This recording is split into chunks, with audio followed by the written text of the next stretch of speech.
La Segunda Guerra Mundial es un tópico fascinante porque esconde cantidad de horrores que están destinados a perturbar a cualquiera que se atreva a adentrarse seriamente en el tema. Horrores anónimos que permanecen ocultos ante las cabezas de quienes creen que todo fue un terrible holocausto. Pero hubo cosas más allá. Y ese más allá se concatena con misterios que hasta el día de hoy jamás fueron resueltos para dar paz a quienes lo sufrieron. Dentro de esta gran Segunda Guerra Mundial ocurrió una pequeña guerra entre Finlandia y la Unión Soviética. Fue la Guerra del Invierno, duró 3 meses. Los finlandeses ganaron. Los soviéticos intentaban invadir el país. Finlandia no es un sitio fácil, es sumamente difícil. Es un desierto helado en su mayor parte, una tundra muy fría. Los soldados soviéticos estaban desesperados. Habían sido reclutados por medios muy crueles, eran campesinos, incluso eran a veces niños. No tenían ningún entrenamiento. Por ello, el comandante soviético, quien era alguien sumamente ambicioso, creyó que las advertencias que habían escuchado de parte de ciertos pobladores de que en los bosques había un monstruo horrible, fueron tomadas como simples estrategias de guerra por parte del país pequeño, en comparación al invasor, por supuesto. Y fueron descartadas, pienso yo, quizá tal vez con ironía, con sarcasmo o tal vez incluso con violencia. Incluso los mismos soldados soviéticos pensaban que era una táctica bastante baja, sumamente desesperada por parte de los finlandeses, del gobierno, de la inteligencia finlandesa, decir que en los bosques había un monstruo, había algo horrible, y que durante muchos años ninguno de esos pobladores se atrevía jamás a adentrarse, incluso preferían morirse de hambre o de frío antes que salir a cazar o cortar leña allá.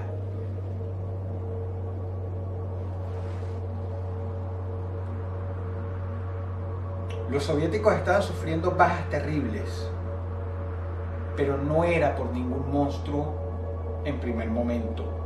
Era porque el frío era muy terrible y estaban poco protegidos, en primer lugar, y en segundo porque los finlandeses habían iniciado una campaña de francotiradores que fue bastante exitosa. Pero todo sucedió cuando un coronel soviético intentó acercarse a una de las grandes ciudades de Finlandia, pero para hacerlo no podía ir por la ruta principal porque sería un suicidio. Tenía que adentrarse en los bosques y cruzar ese lugar como mejor pudiera. Un coronel está a cargo de una pequeña armada. Aquí la historia hace un irremediable stop. Y quiero que recuerden, que no olviden en ningún momento: esto fue real, esto pasó en verdad. La historia se pausa aquí y debe empezar a ser contada del lado de los finlandeses. La inteligencia finlandesa descubrió el secreto del coronel soviético.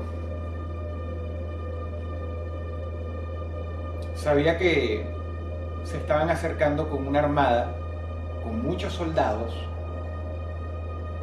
para atacar una de las grandes ciudades y reunirse con el otro ejército soviético dirigido por otro coronel para atenazar la ciudad desde el otro lado.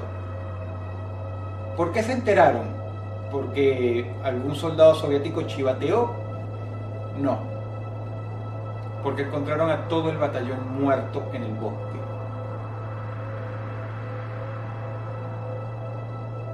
De ahí dedujeron todo. Pero lo que le preocupó a los finlandeses no fue la perspectiva de lo que pudo haber pasado si ese batallón llegaba a la ciudad. Lo que le preocupó a los finlandeses fue el estado en el que estaban los cuerpos.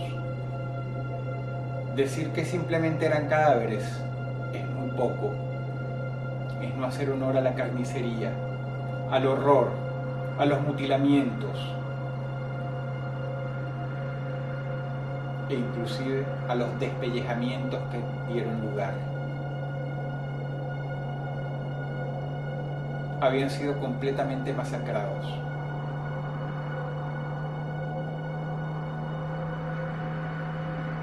Los únicos humildes aquí no fueron los soldados soviéticos. Del lado de los finlandeses también habían personas humildes, gente de pueblo, chicos jóvenes, personas sumamente religiosas. El ejército finlandés les dijo que los soviéticos estaban muy poco preparados, que se habían ido sin provisiones y que se habían matado entre sí después de un motín, en medio de la desesperación del hambre y el frío. Pero ¿saben una cosa? Fue una mentira muy mal construida. No solamente porque quedaban muchas provisiones entre las carpas que había montado el ejército soviético,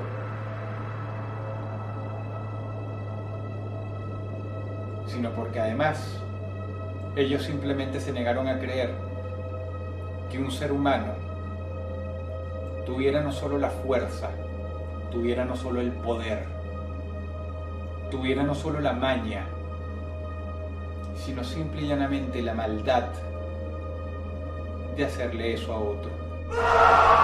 Ustedes están viendo la foto que está en pantalla ahora mismo. Fue tomada en esa época. Fue tomada en el campamento de los soldados soviéticos. Esa foto fue tomada por el ejército finlandés. Y eso que están viendo es la piel guindada de un soldado soviético.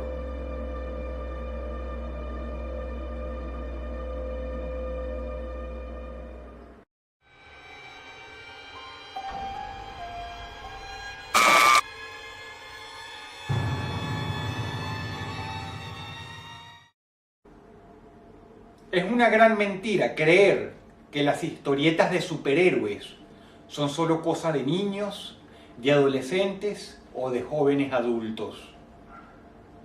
Sí, por supuesto, los personajes y las historias quizás sí sean para el restringido grupo de edad anterior mencionado. Pero ¿quieren saber algo interesante? Está bien comprobado que no hay edad en la que el ser humano nunca se pregunte cómo sería la vida teniendo superpoderes.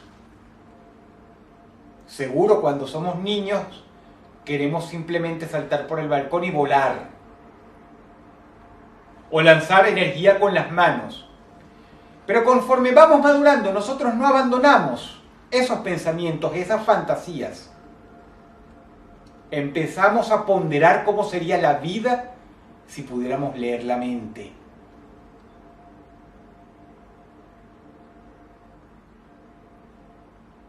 Empezamos a imaginarnos lo bueno que sería si pudiéramos causar algún daño a distancia.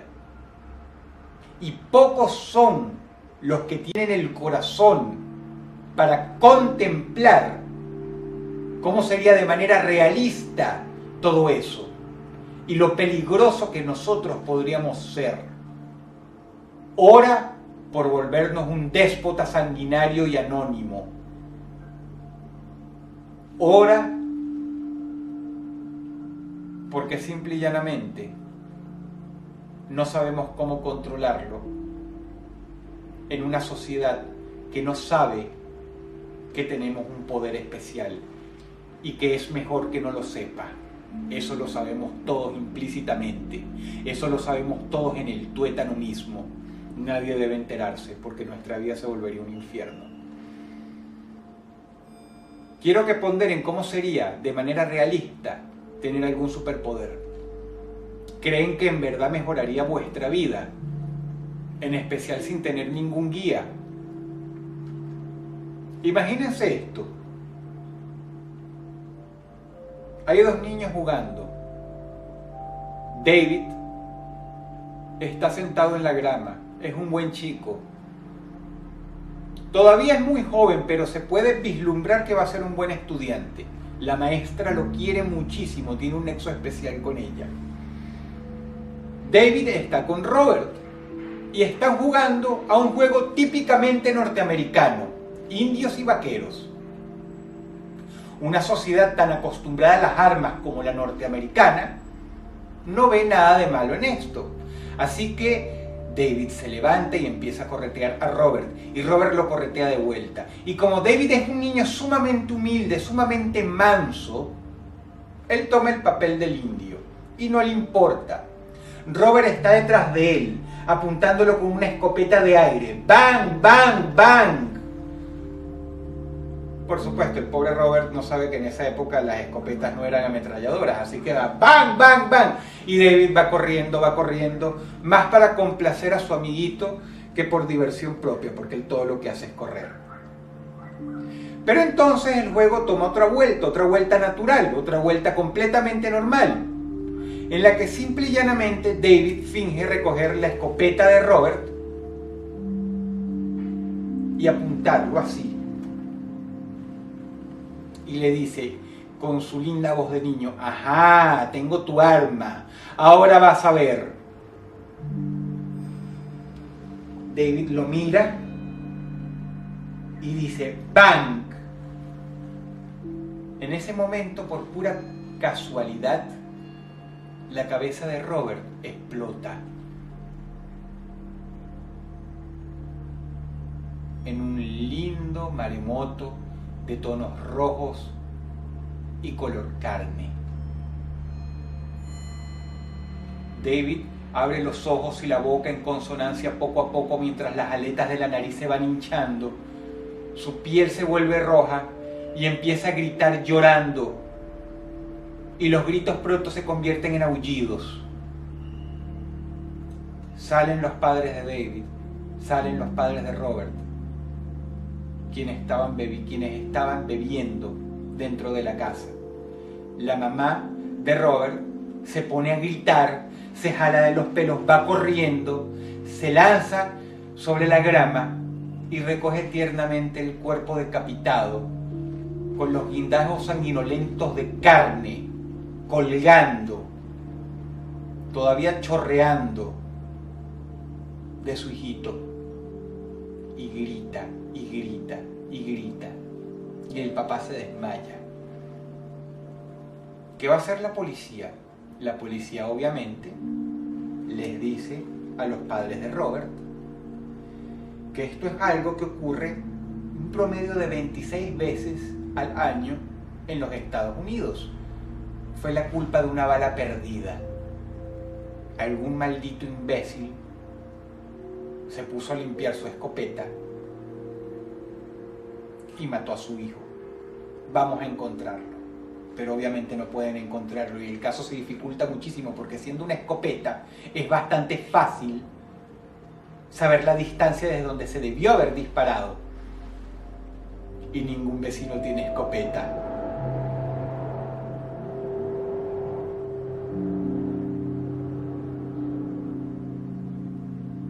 Así que las cosas se quedan simple y llanamente así. De más está decir que David no dice lo que pasó, no puede, no encuentra la fuerza interior para hacerlo. Queda traumatizado, va al psicólogo, pero este no lo puede ayudar por razones obvias. David sabe, incluso desde la más tierna infancia, que no debe decir nada, que no puede decir nada. No por cobardía, sino porque él ya sabe, pobrecito, que lo que sucedió es difícil explicarlo a los adultos. De más está decir que en honor a Robert más nunca vuelve a jugar a indios y vaqueros, más nunca. Crece con muy pocos amigos. 3 años después, está en la escuela, en pleno recreo. Hay una niña que es codiciada por todos los chicos, precisamente porque es muy poco femenina, porque le gustan los juegos de chicos. Ella y Robert tienen un nexo especial. Y un día están jugando. Son todavía niños pequeños. Entonces, esta chica, Laura, se pone detrás de él en el almuerzo y le apunta con 2 dedos en la nuca y le dice: te atrapé. David sigue el juego, pone cara de asustado, suelta la manzanita y levanta los bracitos con una sonrisa en la cara. Ella le dice: voltéate. Él se voltea con la sonrisa, sonrojado, y como una pequeña psicópata en entrenamiento, lo ejecuta. ¡Bang, bang, bang, bang! Y David se contonea y se trata de hacer el muerto en la silla. Entonces, ella le dice: bueno, ahora es tu turno, ¿qué vas a hacer? David encoge los hombros. Pero entonces la niña saca su lado malicioso y le dice: ay, eres un mariquita, no vas a hacer nada, dispárame. David se queda frío, trata de no pensar mucho en el pasado. Sabe que los demás compañeritos están mirando y va a quedar muy mal. Ella vuelve y repite: ay, eres una mariquita, no vas a hacer nada, dispárame, dispárame. Entonces él sonríe, fingiendo picardía, pobrecito, tratando de no quedar como un completo estúpido, y hace así. ¡Bang!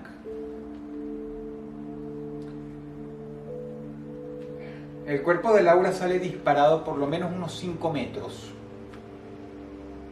De hecho, sale volando por encima de 2 mesas. Se estrella en la tercera mesa, rompiendo una silla.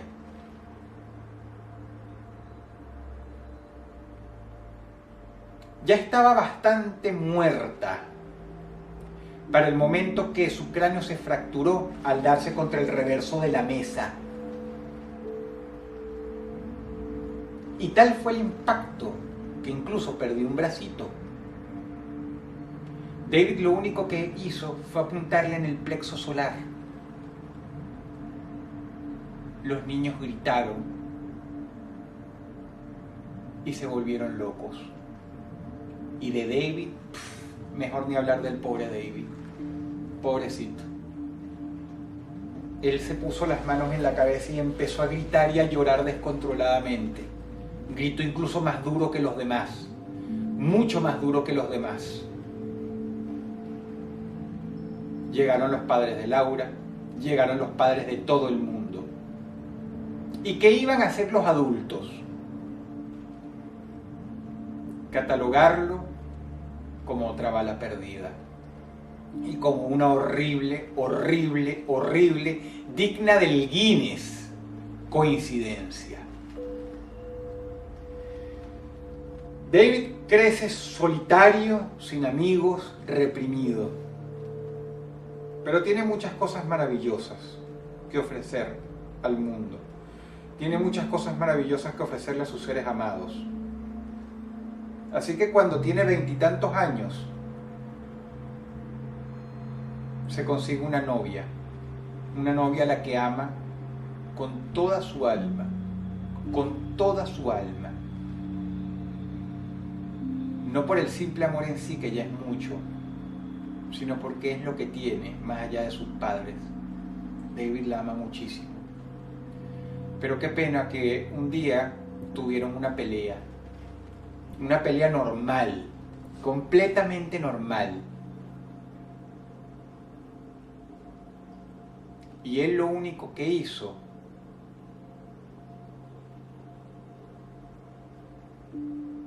cuando le estaba recriminando algo fue apuntarle con el dedito. Ni siquiera hizo bang.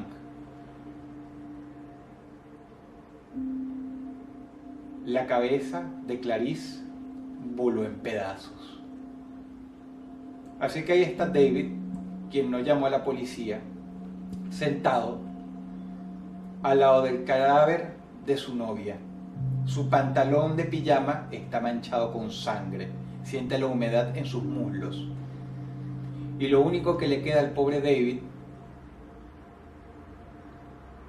es hacer así con la mano, apuntarse a la cabeza e irse de este mundo con un bang.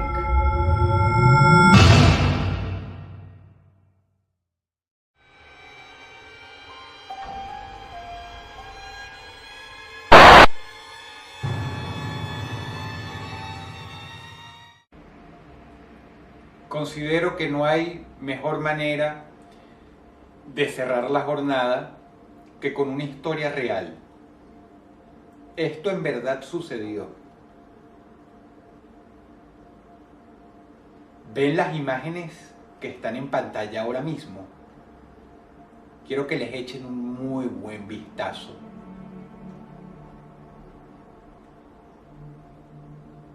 Lo que acaban de ver fueron las dos últimas fotografías tomadas a la niña de 11 años, Macy Deacon.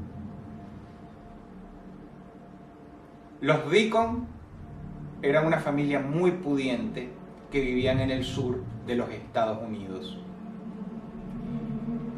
Esto sucedió en pleno invierno. Tenían una casa colonial enorme con un jardín gigantesco.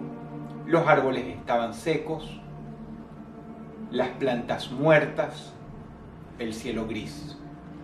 E Isabel Deacon, la hermana mayor, pilla a su hermanita hablando sola desde la ventana de su cuarto. La mujercita la ve, se asoma, aparta un poco la persiana y mira a su hermana hablando sola en el patio trasero. Le causa gracia, la hace reír, una de las excentricidades de su hermanita. No solamente porque la pequeña Macy no simplemente estaba hablando sola, estaba discutiendo, estaba teniendo una acalorada charla con un amigo imaginario. O por lo menos lo que la hermana mayor juzgaba como un amigo imaginario, lógicamente.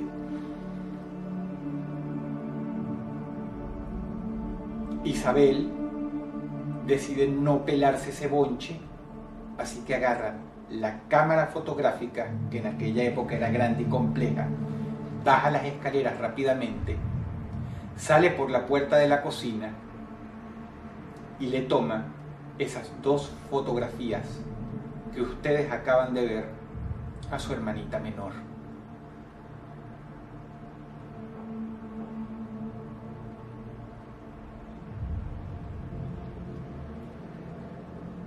Isabel Deacon describiría entonces que sintió una fuerte brisa por detrás, como cuando nos despertamos de golpe, como si algo estuviera corriendo detrás de nosotros.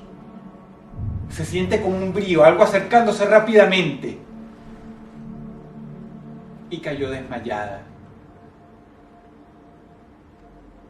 Isabel entonces cobra la conciencia con la cámara fotográfica al lado y una calavera bastante limpia que está a un costado. La mujercita empieza a gritar.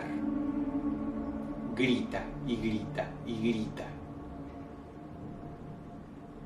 A la hermanita no se la encuentra por ningún lado y se la da por desaparecida. Por lo menos se la da por desaparecida hasta el momento que revelan las fotos.